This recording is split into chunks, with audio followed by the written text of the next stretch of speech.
கர்த்தருக்கு மகிமை உண்டாவதாக. இந்த செப்டம்பர் 10ஆம் தேதி முழுவதும் கண்ணின் மணி போல நம்மை பாதுகாத்து வந்த தேவனுக்கு நன்றி செலுத்துவோமா?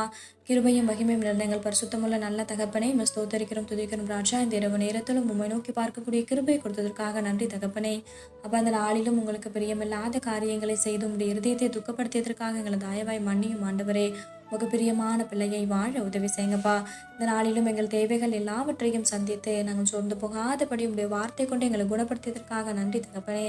ஆண்டவரே, இந்த நாளிலும் மற்றவங்களை பரியாசம் பண்ணி அவங்க இருதயத்தை புண்படுத்தும்படியாக நடந்து கொண்டதற்காக எங்களை தயவாக மன்னிச்சுடுங்க ஏசப்பா.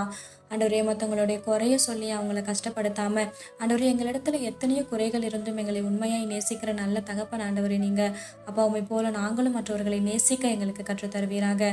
இரவு நேரத்தில் ஜெபிக்கிற ஒவ்வொருவரையும் ஆசீர்வதிங்கப்பா. அவர்கள் குடும்பங்களை நீர் பாதுகாத்து வழிநடத்தும். எங்கள் ஆவிய ஆத்மா சரீரம் முழுவதும் இந்த கருத்திலே கொடுக்கிறோம். நீர் பொறுப்படுத்தி நீர் வழிநடத்தும். இயேசு கிறிஸ்துவின் நாமத்தில் ஜெபிக்கிறோம் எங்கள் ஜீவனுள்ள நல்ல பிதாவே.